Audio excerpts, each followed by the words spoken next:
তো সবাইকে জানাই ল্যাব একাডেমির পক্ষ থেকে আন্তরিক শুভেচ্ছা এবং অভিনন্দন।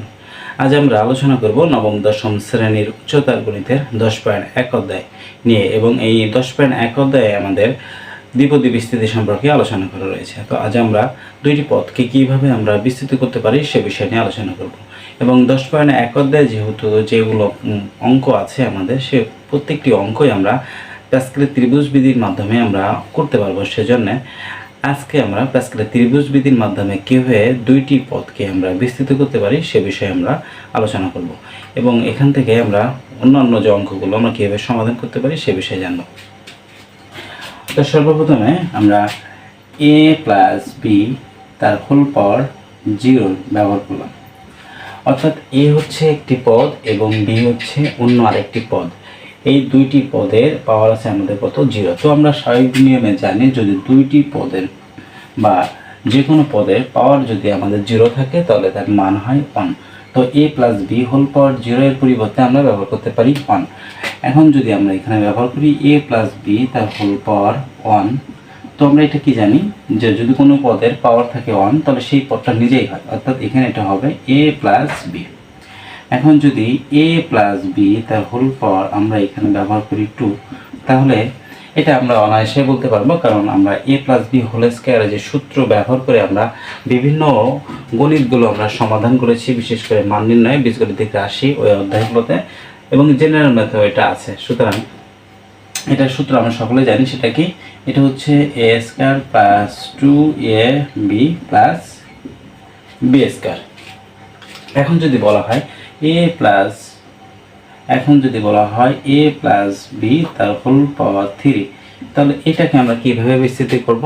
তো এটাও আমরা জানি, কারণ এটাও আমাদের অঙ্ক করার ক্ষেত্রে আমাদের সূত্র এটা মুখস্থ আছে আমাদের। এটা হচ্ছে a cube plus 3a square B plus 3a B square plus B cube.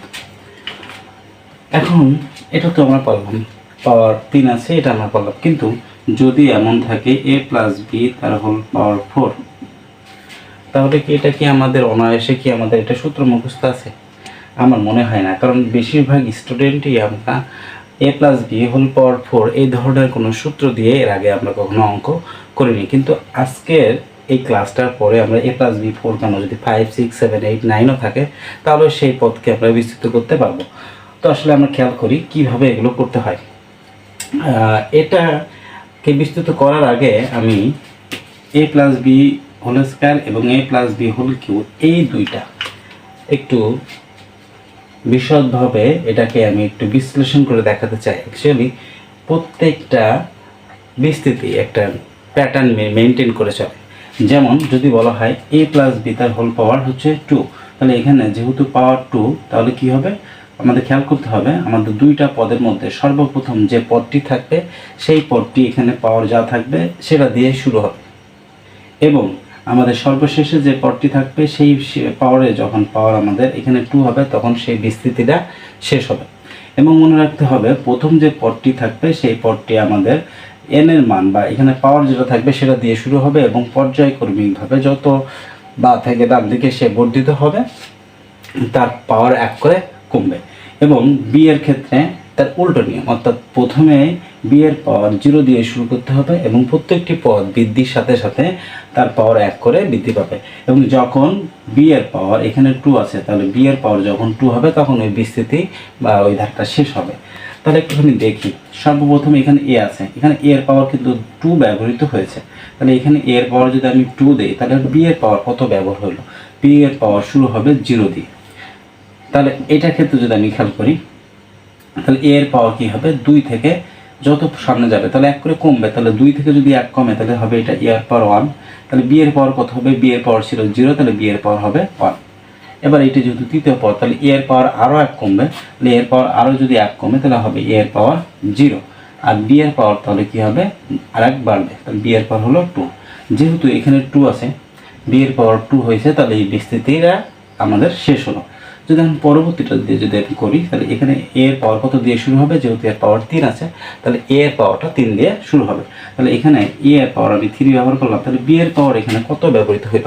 যেহেতু বি হচ্ছে এখানে দ্বিতীয় পদ, দ্বিতীয় পদটা সবসময় 0 দিয়ে শুরু হবে, তাহলে এখানে লিখতে পারি a power cube into b পাওয়ার 0। তাহলে দ্বিতীয় পদের ক্ষেত্রে আমরা কী করতে পারি, দ্বিতীয় পদের ক্ষেত্রে আবার a এর পাওয়ার 1 করে কমবে এবং b এর পাওয়ার 1 করে বাড়বে পরবর্তী পদগুলোতে। তাহলে এটা হবে a এর পাওয়ার, যদি 3 থেকে 1 কমে তাহলে এটা হবে 2, আর যদি b এর পাওয়ার 1 বাড়ে তাহলে এটা হবে b এর পাওয়ার 1 প্লাস 3 এর ক্ষেত্রে 3 না, পরবর্তীতে কি আছে আমাদের a আছে আবার। তাহলে এখানে a এর পাওয়ার হয়েছে 2, তাহলে 2 থেকে আরও 1 কমবে তাহলে এটা হবে a এর পাওয়ার 1, আর b এর পাওয়ার এখানে আছে 1, তাহলে b এর পাওয়ার আরও 1 বাড়বে তাহলে এটা হবে b এর পাওয়ার 2 প্লাস লাস্টের ক্ষেত্রে দেখি আমরা একটু, তাহলে a এর পাওয়ার এখানে ছিল 1, তাহলে আরও 1 কমলে a এর পাওয়ার হবে 0, আর b এর পাওয়ার 2 আছে, যদি b এর পাওয়ার আরও 1 বাড়াই তাহলে এটা হবে b এর পাওয়ার 3। তো আমাদের যেহেতু এখানে n এর মান কত দেওয়া আছে, n এর মান দেওয়া আছে 3, তাহলে b এর যখন মান, পাওয়ারের মান যখন 3 হবে তখন এই বিস্তৃতিটা শেষ হবে, তাহলে এই বিস্তৃতিটাও শেষ হলো। এখন ঠিক একই রকমভাবে যদি আমরা এই বিস্তৃতিকে অর্থাৎ এই দুই দ্বিপদকে যদি আমরা বিস্তৃত করতে চাই তাহলে আমরা কীভাবে করবো, অর্থাৎ a এর পাওয়ার কত দিয়ে শুরু হবে, তাহলে এটা a এর পাওয়ার 4 দিয়ে শুরু হবে, তাহলে সেক্ষেত্রে b এর পাওয়ার কত হবে, b এর পাওয়ার এটা 0 হবে প্লাস, তাহলে তারপর কি হবে আমার যেহেতু দ্বিতীয় পদের ক্ষেত্রে তাহলে এর পর প্রথম পদে a4 ব্যবহার করছি, দ্বিতীয় পদের ক্ষেত্রে এর পাওয়ার 1 কমবে তাহলে এটা হবে 3, আর b এর পাওয়ার 1 করে বাড়বে তাহলে এটা হবে b এর পাওয়ার 1। তাহলে পরবর্তীটা যদি করি তাহলে কত হবে a এর পাওয়ার 2, আর b এর পাওয়ার 1 বাড়বে তাহলে এটা হবে 2। ঠিক একই রকমভাবে এর পাওয়ার, তাহলে এখানে 2 ব্যবহৃত হয়েছে, তাহলে পরবর্তী পদে আমার আরও 1 কমাতে হবে, তাহলে এটা হবে a এর পাওয়ার 1, আর b এর পাওয়ার ব্যবহৃত হবে 3, আর শেষ পদে যেটা আছে তাহলে a এর পাওয়ার ব্যবহৃত হবে আমাদের 0 এবং b এর পাওয়ার ব্যবহৃত হয় আমাদের 3 আছে, তাহলে আরও 1 বাড়বে তাহলে a এর পাওয়ার 4। তাহলে আসলে কী দাঁড়ায় এটা, তাহলে এটা দেওয়া আছে a পাওয়ার 4 প্লাস এটা হচ্ছে a cube b plus a square b square plus a b cube plus এরপর যেহেতু 0 তাহলে এটা শুধুমাত্র ব্যবহৃত হবে b এর পাওয়ার 4। কিন্তু একটা বিষয় একটু খেয়াল করার আছে এখানে, যেমন a প্লাস b হোল স্কোয়ারের ক্ষেত্রে আমরা এখানে যখন আমরা সূত্রটা লিখছি বা একে বিস্তৃত করছি তখন যেমন a b এর সহগ 2 আসছিল, আমরা এটা অনায়াসে ব্যবহার করতে পারছিলাম। যখন আমরা a প্লাস b হোল কিউবের ক্ষেত্রে আমরা সূত্রটা লিখছি তখন আমরা এখানে মাঝখানের পদ দুটো যদি আমরা খেয়াল করি তাহলে একটা আছে 3 আর একটা আছে 3, তাহলে এটা আমরা সহগ ব্যবহার করতে পারছি যেহেতু এটা আমাদের মুখস্থ ছিল। কিন্তু এখন এই পদের দিকে যদি আমরা খেয়াল করি আমরা কিন্তু কোনো পদের ক্ষেত্রেই আমরা সহগ ব্যবহার করতে পারিনি।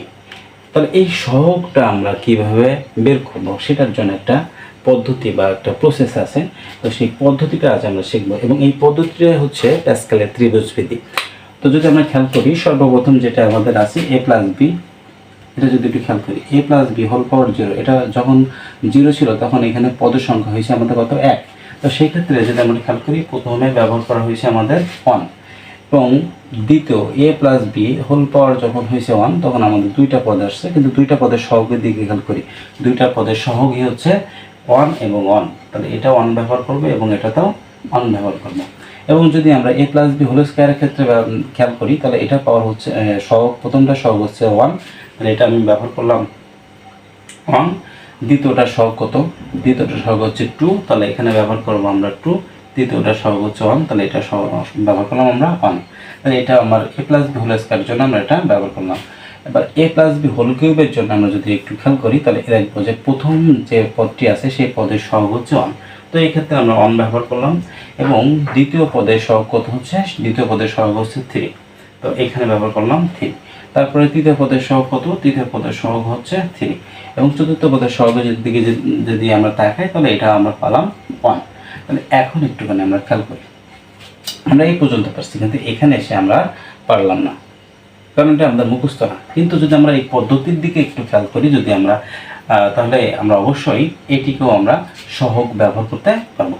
তো একটু খেয়াল করি, যেমন এই পদ এই দুটো যোগ করে আমাদের কত আসছে 1 এবং 1 যদি যোগ করি তাহলে আমাদের এখানে আসছে 2, ঠিক একই রকমভাবে যদি এই 1 এবং এই 2 যদি যোগ করি তাহলে আমাদের এখানে আসছে কত 3, তাহলে এই 2 আর এই যে 1 এইটা আর এটা যোগ করলে কত আসছে 3।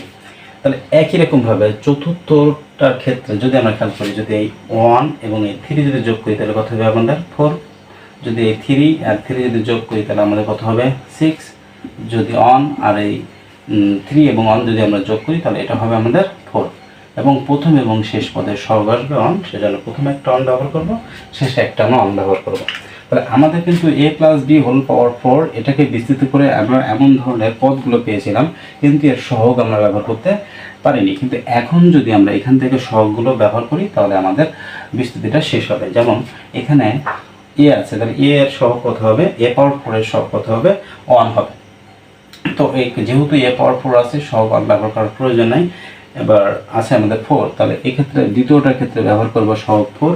তৃতীয়টার দিকে যদি খেয়াল করি তাহলে তৃতীয়টার সহগ হবে আমাদের 6, এবং যদি চতুর্থ পদ খেয়াল করি তাহলে চতুর্থ পদের সহগ হচ্ছে আমাদের 4। এবং যদি আমরা শেষ পদে খেয়াল করি তাহলে শেষ পদের সহগ হচ্ছে আমাদের কত, 1। তা যেহেতু বি পাওয়ার 4 এর সহগ 1 ব্যবহার করা যায় না করা যায়, সেই কারণে ওখানে আমাদের আলাদা করে আর 1 ব্যবহার করা লাগবে না। ঠিক এমনিভাবে আমরা প্যাসকেলের এই ত্রিভুজ বিধির মাধ্যমে প্রত্যেকটি দ্বিপদকে আমরা কি করতে পারি, বিস্তৃত করতে পারি। এবং প্যাসকেলের এই যে সূত্র বা প্যাসকেলের এই যে ত্রিভুজ বিধির মাধ্যমে আমরা সহগগুলো ব্যবহার করতে পারি। তো এভাবে আমরা প্যাসকেলের সূত্র ব্যবহার করে ত্রিভুজ বিধির মাধ্যমে আমরা প্রত্যেকটি দ্বিপদকে আমরা এভাবে বিস্তৃত করতে পারবো। তবে এখানে একটু খেয়াল রাখার বিষয় আছে। আমরা যদি একটু খেয়াল করি, a প্লাস বি এর হোল পাওয়ার কত আছে, এর হোল পাওয়ার হচ্ছে 0। তাহলে এখানে আমরা ওটাকে n দ্বারা প্রকাশ করছি, পাওয়ারটাকে আমরা n দ্বারা প্রকাশ করছি। তাহলে পাওয়ার যদি হয় n বা আমাদের ঘাত যদি হয় আমাদের n, তাহলে তার পদ সংখ্যা কত হবে, তাহলে তার পদ সংখ্যা খেয়াল করি, এখানে ছিল 0 কিন্তু এখানে হয়েছে পদের সংখ্যা কত, একটা পদ হয়েছে।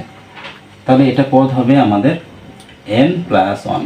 অর্থাৎ এখানে যদি আমি বসাই n এর মান যদি 0 বসাই তাহলে কত হবে, 0 প্লাস 1। তাহলে সেক্ষেত্রে কিন্তু আমাদের মান আসবে কত, 1। অর্থাৎ একটি পদ হবে। n এর মান যদি 0 থাকে, যদি আমাদের পাওয়ার বা ঘাত যদি 0 থাকে, তাহলে সেক্ষেত্রে আমাদের পদের সংখ্যা হবে একটি। যদি আমাদের এখানে এমন হয়, এই ঘাত যদি আমাদের 1 হয়, n ইকুয়াল টু যদি 1 হয়, তাহলে পদ সংখ্যাটা আমাদের কি হবে, তাহলে পদ সংখ্যা সূত্র যেহেতু আমাদের বলছি n প্লাস 1, তাহলে সেক্ষেত্রে n এর মান আমরা এখানে ব্যবহৃত রয়েছে 1, তাহলে 1 প্লাস 1, তাহলে এটা কত হবে, 2।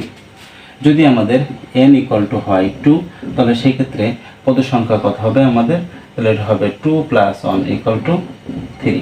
তো এখানে একটু খেয়াল করি, একটা দেখি n ইকুয়াল টু যদি 3 হয় তাহলে পদ সংখ্যা কত হবে, এটা n এর মান যেহেতু আমাদের আছে 3, তাহলে এটা হবে 3 প্লাস 1 ইকুয়াল টু 4। তো একটু আমরা খেয়াল করি, যখন a plus B whole power 0 ব্যবহার করছি তখন পদ সংখ্যা একটা আসছে, যখন a plus B whole power 1 ব্যবহার করছি তখন আমার পদের সংখ্যা কয়টা আসছে, দুটো। অর্থাৎ a একটা পদ, b একটা পদ। তাহলে আমাদের পদের সংখ্যা কয়টা আসা, কত, 2টো। তাহলে ঠিক আছে। যদি আমরা একটু খেয়াল করি, a plus B whole square তখন n এর মান আমাদের কত হচ্ছে 2। তাহলে n এর মান যেহেতু 2, তাহলে আমাদের পদের সংখ্যা কয়টা হবে, 2 প্লাস 1, তার মানে 3 হবে। তাহলে এখানে কয়টা আছে খেয়াল করি, একটা, দুইটো, তিনটা পদ আছে আমাদের এখানে। যদি a plus B whole power cube যদি আমাদের ব্যবহৃত হয়, তাহলে সেক্ষেত্রে আমরা দেখছি যদি 3 হয়, তাহলে সেক্ষেত্রে পদের সংখ্যা থাকবে কয়টা, 4টি। তাহলে এখানে যদি খেয়াল করি তাহলে একটা পদ, দুইটা পদ, তিনটা পদ, 4টা পদ। অর্থাৎ আমাদের মনে রাখতে হবে, যদি ঘাত যদি হয় আমাদের বা পাওয়ার যদি হয় আমাদের n, তাহলে আমাদের সেক্ষেত্রে পদের সংখ্যা হবে n প্লাস 1। তো এমনিভাবে আমরা পরবর্তী ক্লাসগুলোতে আমরা অধ্যায়ভিত্তিক যে অঙ্কগুলো আছে সেগুলো আমরা সমাধান করব। তো সেই ভিডিওগুলো দেখার আমন্ত্রণ জানিয়ে আজ এখানে শেষ করছি।